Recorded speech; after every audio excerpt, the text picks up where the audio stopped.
另外，当地时间周三，联合国大会第11次紧急特别会议成员进行投票表决，通过了由乌克兰等超过90国共同提交的乌克兰局势决议草案，中国投弃权票。外交部发言人汪文斌在回应相关提问时表示，中方在乌克兰问题上的基本立场是一贯明确的，我们始终主张尊重各国主权和领土完整，根据联合国宪章宗旨和原则，和平解决国际争端。汪文斌说，当前最重要的是尽可能缓解当地局势，避免冲突升级甚至失控。联合国和有关方面采取的任何行动，都要以地区和平稳定为重，以各方普遍安全为重，为紧张局势降温、推动外交解决起到正面作用。遗憾的是，本次紧急特别联大表决的相关决议草案，事先没有在全体会员国范围内进行充分磋商，没有全面考虑当前危机背后的历史经纬和复杂矛盾，没有强调安全不可分割原则的重要性，也没有突出推动政治解决、加大外交努力的紧迫性，这些都与中方一贯坚持的立场主张不符。我们不得不对决议草案投了弃权票。我们呼吁国际社会本着负责任的态度，推动有关各方尽快回到政治解决的轨道上来，通过对话协商寻求乌克兰问题的全面解决。中方愿继续为此发挥建设性的作用。好，相关话题马上连线特约评论员刘和平。刘先生你好。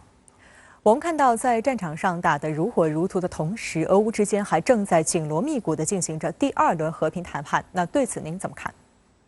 在此前的评论中，我曾经说过，俄乌之间的局势已经陷入到了狗摇尾巴的阶段，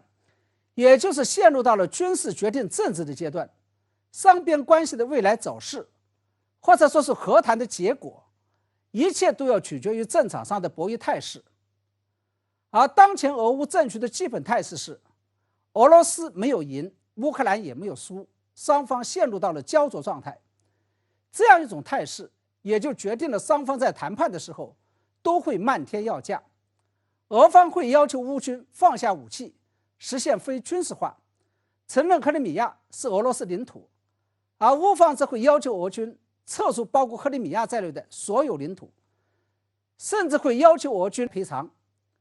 但是双方都没有办法说服对方接受自己的条件，于是俄乌局势就陷入到了双线同时进入焦灼状态，也就是不仅军事战场陷入了焦灼状态，政治谈判战场也会陷入到焦灼状态。而在明知谈不拢的情况下，双方之所以还要坐下来谈，这应该不仅仅是为了摆出和谈的姿态，以占领道义上的制高点，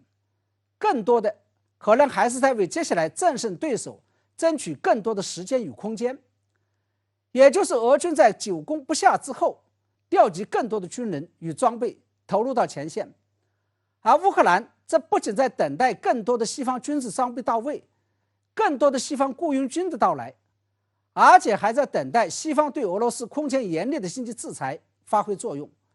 以消耗掉俄罗斯的战争能力与战争意志。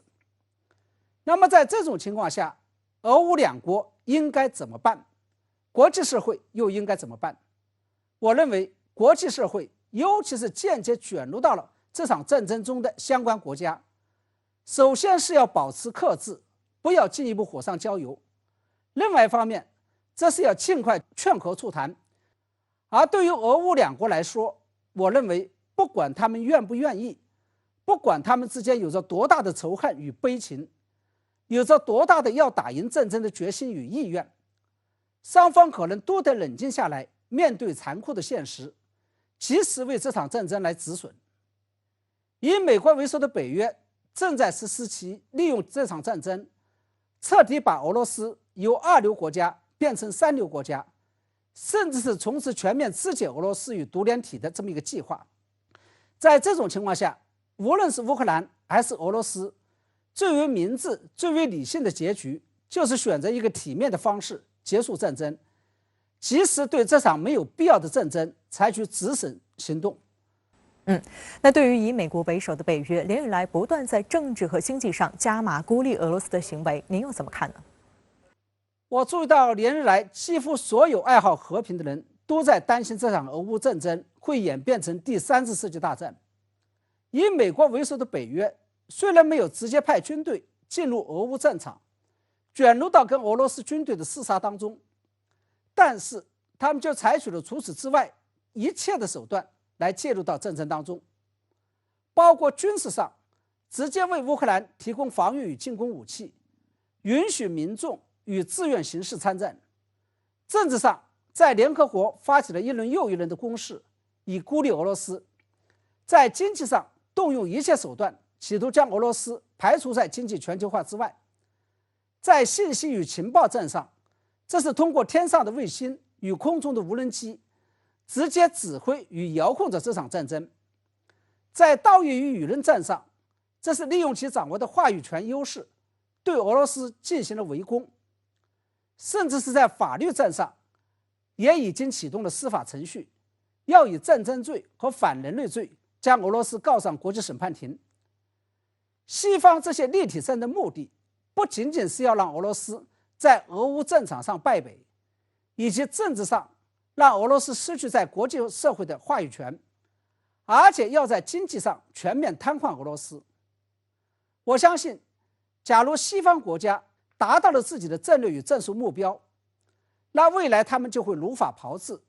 将他们运用到其他大国身上，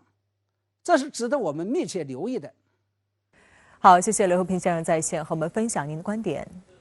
谢谢。